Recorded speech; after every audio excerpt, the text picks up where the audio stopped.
Do you guys like sharp knives but need a good way to sharpen them? Well, stick around and I'm going to show you guys my favorite knife sharpening system. I'm going to show you how to get your knife from this to this.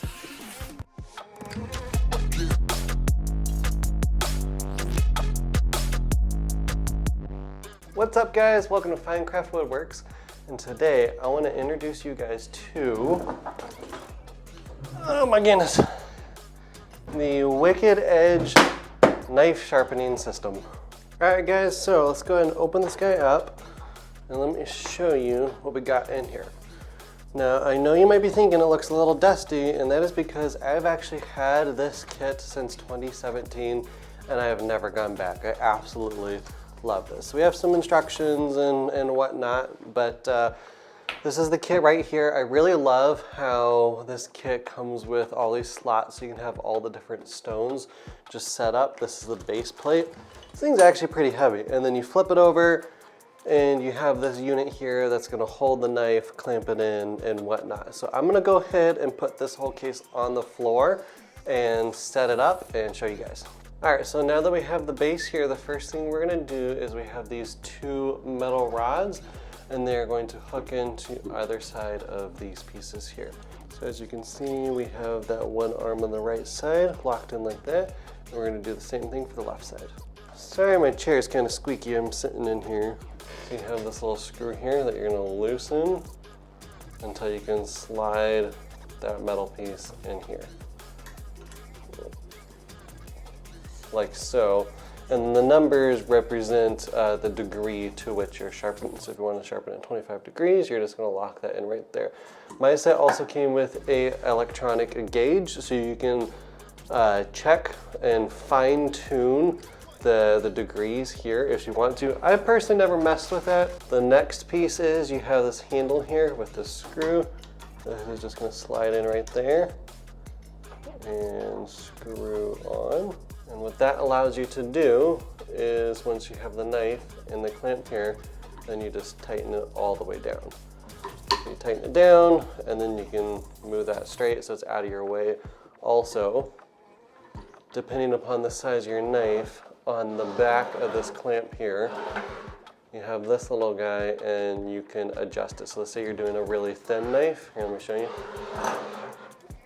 If the knife is really skinny, you can adjust the clamp to make it smaller there, so that'll basically clamp harder. So like thicker knife, thinner knife. I usually don't mess with it.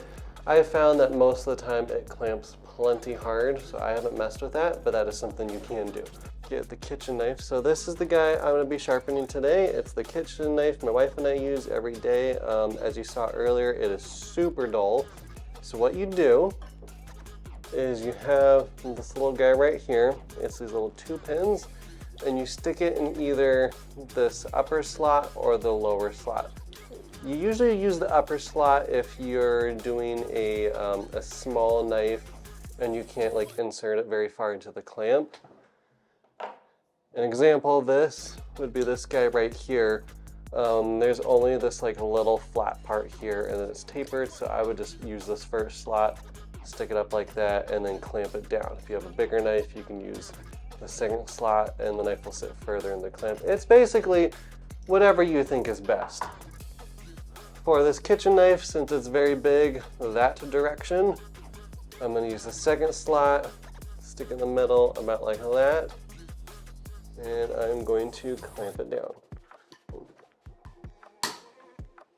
And it's normal for it to make a noise like that. It's just really cinching down. But now you can see this knife is perfectly clamped in. Actually, see, you check that. So see how it moved a little bit there? So we don't want it to move like that, so I'm actually going to loosen it. And I'm going to use the little device back here to make the clamp harder. Let's try again. So now I have to really lean into it.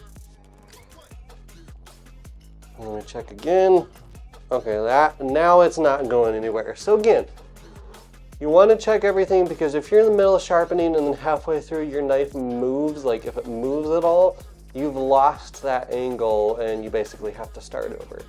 And speaking about angles, this is one thing that makes the Wicked Edge so incredibly nice, is that, you know, once you find the angle you want to sharpen, which I'll show all that in a second, and you lock it in here, no matter what, that angle is perfectly locked. And so it really takes a lot of the human error out of it. If you've ever tried to sharpen with stones before, you know, even if you move the angle of the blade just a little bit, it can be really easy not to get a good edge. So let me move the camera again, and then I will show you guys exactly how this works. We're gonna take a quick break, and I wanna give a huge thanks to today's sponsor, Monport Laser. Monport Laser is giving you guys a chance to grab a free can of black laser marking spray, and it's honestly really cool stuff. All you gotta do is you spray it on metal, laser your design, and boom, the lasered area turns black. So you can easily add black text or graphics to just about any metal surface. For today's video, I'm gonna be giving away 5 of these cans, so that means 5 winners. So all you gotta do is go in the description below, and there's gonna be instructions walking you through step by step on how to enter. So thank you guys for that quick break, and now let's get back to the video. So there's a couple things I wanna talk to you guys about. One thing I like to do is take a Sharpie and actually mark the words. Mark your edge on your blade.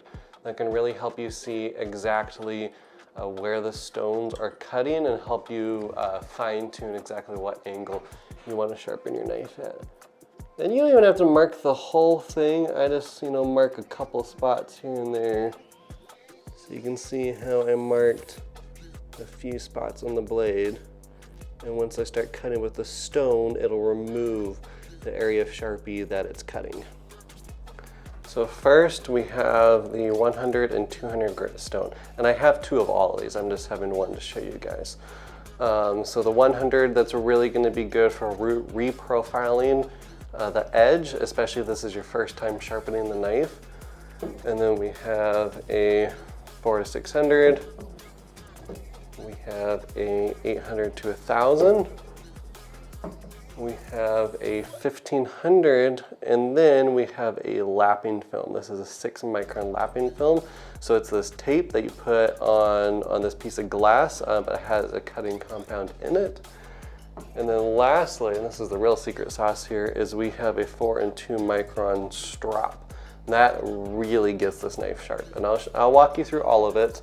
The important thing is, whatever grit you pick to start with, I pretty much always start with the 100. You have to work through all of them sequentially. You can't skip. So if you start with, you know, the 100 and then want to skip to 800 or 1000, I mean, you can do that. You can do whatever you want, but you're definitely not going to get that mirror finish that a lot of us are trying to get. So I'm going to go ahead and walk you through exactly how I sharpen this knife. And if you have any questions, please leave it in the comments below. So the first thing I want to do is I want to set the angle that I'm going to be using to sharpening these knives. And so what I like to do is I actually like to get the 1000 grit. It's a finer grit. And I'm going to test different angle settings on here and find one that removes all of the sharpening marks on this knife. One other thing I forgot to mention is, you know, as I was saying a little bit earlier, once you lock in the angle and you put the stone in this rod here, that angle is going to be consistent. It really takes out the human error whenever you're sharpening. So again, you just lock in the angle and you can sharpen this knife, and it's awesome, and you'll see as I go. So since this is a kitchen knife, I know it's going to be a shallower angle. I don't remember what I did last time. I'm going to guess 18 degrees. That is a guess. So I'll show you what I do here. So I'm just doing just a little bit here. We can see how it removed the Sharpie on the very tip of the edge, but not on the part closer to the body. So that means this is still too obtuse of an angle. So that was 18, so I'm gonna try 17 now. And once I lock in that angle, like if it's 17 on this side, I'm gonna do 17 on the other side, even if it's slightly off, then I'll just reprofile a little bit. I wanna keep it the same on both sides. You don't have to do that, that's just what I like to do. Also, when you're sharpening, make sure the stone isn't hitting this metal clamp I've done that before. This is exactly what I want to see. Pretty much all of the Sharpie is gone. And the little bit that is left, that's actually not on the edge itself, that's on the body of the blade. That was just me not being as careful as I could have with the Sharpie. Might have to do a little bit of reprofiling work on the tip here, but that's okay. Alrighty, so now that we found the angle we're going to use, which is 17 degrees, this is where we actually start sharpening the blade. So I'm going to make sure both sides is set to 17 degrees. And I'll show you right here, you can see, so that's a 15 and then 2 marks after that, so that'd be 17. 17. One thing I want to note as well is when you're sharpening, these screws have a tendency to come loose over time, and so you'll notice it wiggles a little bit. So usually when I change stones, I always just give this a little, like just try to tighten it a little bit to make sure it stays tight. Make sure this one stays tight, and also these rods can come loose as well. So make sure those stay tight, because again, you want everything to be tight to prevent any sort of jiggle or anything which could alter the angle that you're using. So we are going to start with the 100 grit, and then we're going to work our way up to 200, 4, then 6, 800, 1000, 1500, 6 micron lapping film, and then the 4 and 2 micron stropping. All right, so I have the red 100 grit, and what I'm going to do first is I'm going to pick one side of the blade. I'm going to start on this side, and I'm going to start grounding down this edge until I can feel a burr on the opposite side. This is honestly probably the most important step, and make sure you don't skip this, because you have to make sure your sharpening is getting to the tip of the edge. I am not an artist, so bear with me. So if this is the body of the knife, and then this is the edge right here, okay? I know, it's not a perfect drawing. When I start sharpening on this side right here, I have to make sure I am sharpening this whole edge. Specifically, if the stone's not touching the tip of this edge, you know, this all might look like a perfect mirror, but if I haven't touched that tip, it's not going to be sharp. And so what I'm going to do is I'm going to keep sharpening on this right side until I feel a burr. And let me see if I can draw this. So what a burr is when I've sharpened so much on this side that a little bit of that top metal has basically bent over a little bit. When you run your finger along that, you're going to feel a distinct catch. And what you can do is you can feel this side, like run your finger like this side versus that side, and you will feel a catch here. Once you've made a burr, grinding down this right side, you're going to do the same thing on the left side. Here, I'll draw a picture here. So you have a burr on the left side. So now you know that when you use the stone on both sides, you're grinding down the tip as well because you have the burr. Once you've done that, then you go through your stone progression and you will have a sharp knife. If that doesn't make sense, let me know in the comments and I can try to explain again. And for this first part, this is the motion I'm doing right here. And I like to put my hand on the other side just to support it just a little bit more.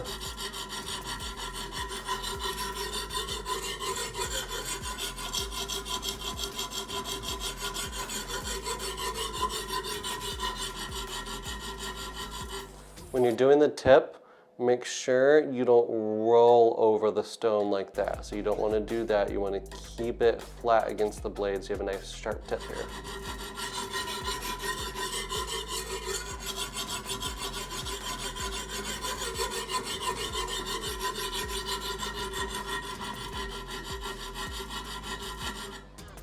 Now that I've done that a little bit, I'm going to feel for the burr. I don't feel it as pronounced as I want to, so I'm going to keep going here. And this part can take the longest. Once you get the burr on both sides, you can speed through the stones pretty quick.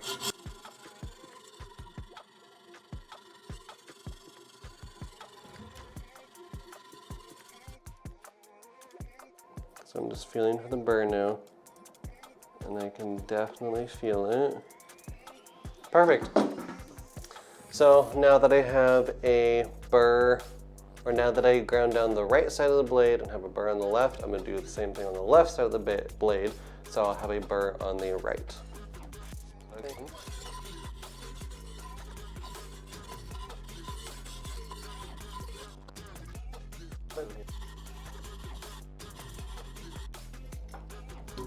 Alrighty, so now that I have a burr on both sides, I'm going to smooth it out a little bit with the 100 grit, and then I'm going to go to the 200.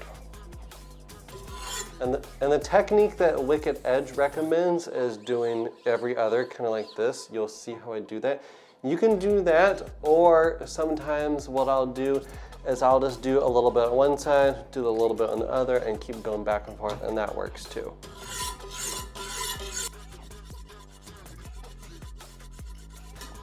So now I'm going to go to the 200.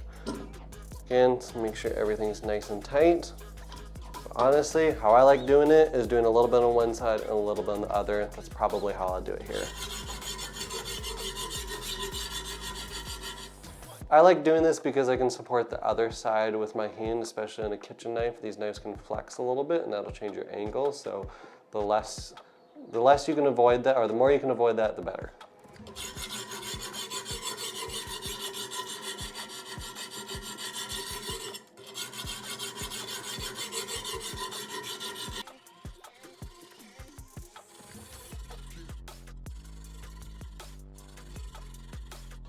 So I'm going to go to 400 now.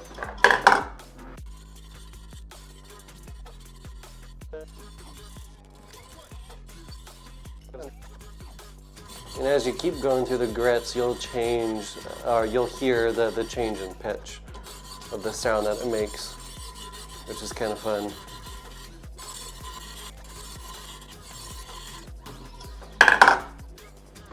So now we're going to go to our 800 and 1000 stone. You can really spend as long or as little time on each grit as you want.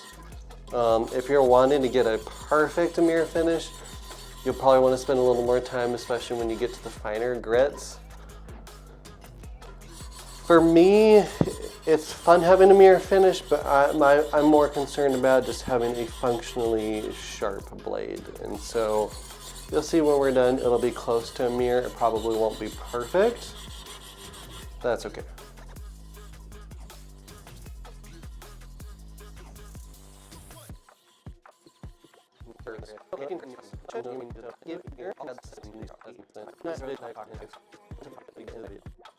Alright, since this is the last diamond before we get into the lapping, I'm just going to do a little bit on each side to make sure we get rid of any burr as much as we can. Alright, so now we're going to go to our lapping film, but first we want to get rid of as many metal shavings on the knife as we possibly can. So now we're going to do the lapping film, but the first thing is we have to clean off all the metal shavings that's on the blade. So I just have some isopropyl alcohol here. I'm going to spray that on the knife, and then I just have microfiber. We'll wipe up and away like that, and that should get most of the metal shavings off. Same thing for the other side. Get this out of the way. And now we can use the lapping film. So with the lapping film, this is tape on this piece of glass. You can't go down like that. That'll cut the tape. So you put the lapping film on the blade and go up and away like that.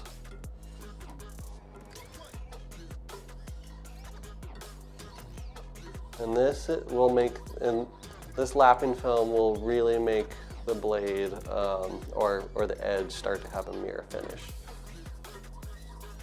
So this is when you really visually see a pretty big difference.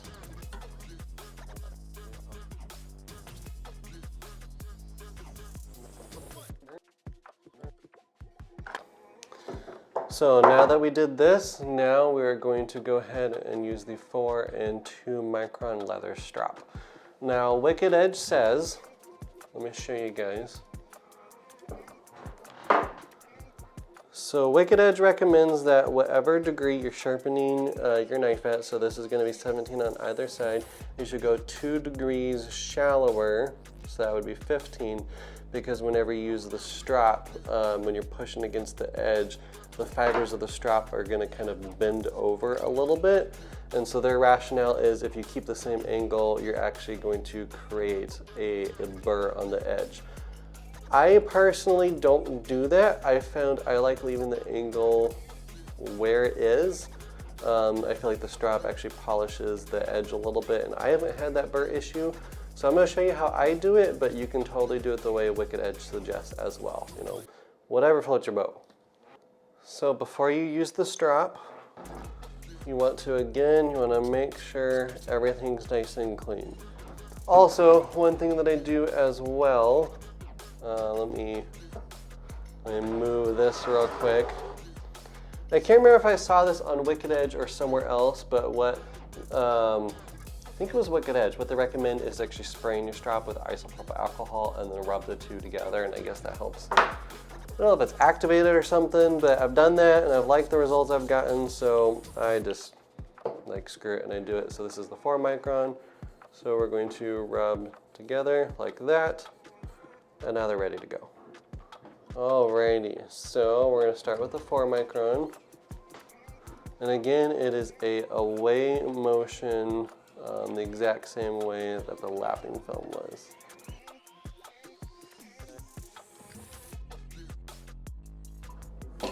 And ideally, you want to do the same number of strokes on either side. I feel like I actually just did more on the left side, but I'm also a little distracted trying to film all of this as well. So just bear with me. Also, when you clamp the knife in here, you can use some, Scotch tape or like blue painter's tape if you want to protect the blade from getting scratched. This kitchen knife has already been beaten up a decent amount. I was being careful, so I think it's fine, but that's something you can do. Like it's been a time or two I've sharpened some really fancy custom-made pocket knives with like a perfect satin finish, and I don't want to mess it up. So I would just use some tape.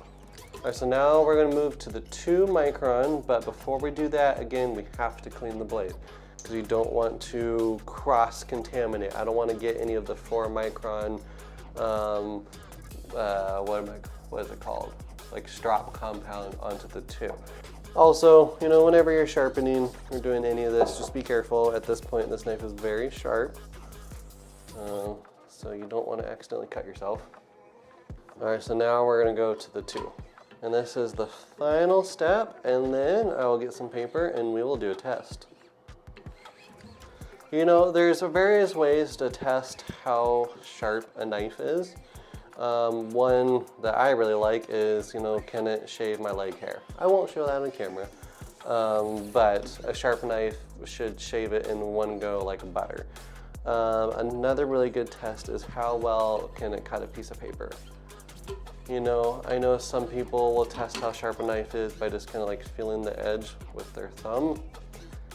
I personally am not a huge fan of that method. I don't think it's super reliable. I'm sure there's a bunch of people that'll disagree with me, and that's fine. And when you cut a piece of paper, if a knife is really sharp, you should be able to cut it really slowly. Some people just like slice through it really fast. But a like somewhat dull, somewhat sharp knife could do that as well. So you'll see here in a second. So now that I've done both sides a couple times, I'm just gonna do a couple really light pass.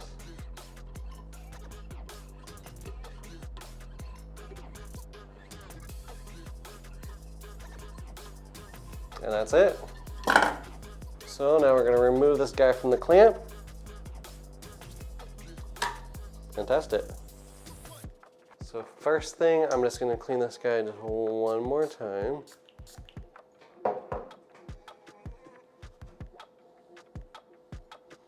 And since this is a kitchen knife, before you cook with it, I would highly recommend washing it with soap and water. Let me grab a piece of paper. So remember, when we first started, this knife couldn't even cut a piece of paper. So let's see how we do now.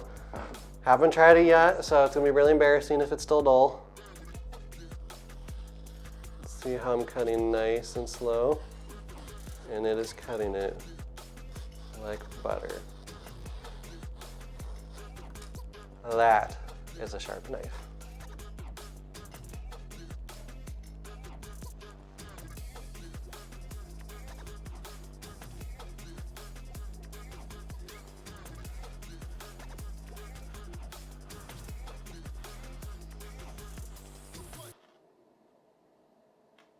One little hiccup spot right there. So as you can see, there's like one little spot that's just like slightly duller than everything else. And it's not dull by any means, it was just enough to get a little hung up with how slow. But you can see this knife is plenty sharp. Now we're cutting it. I think the cherry tomato might be, oh, there we go. There we go. Look at that.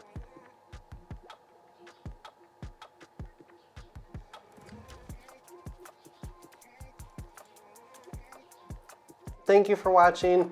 If this knife is sharp enough to cut that cherry tomato like that, it is sharp enough for me. So thank you guys again. If you haven't already, please like, subscribe, share this video, and stay tuned for some of the next cool videos I have coming. Thanks.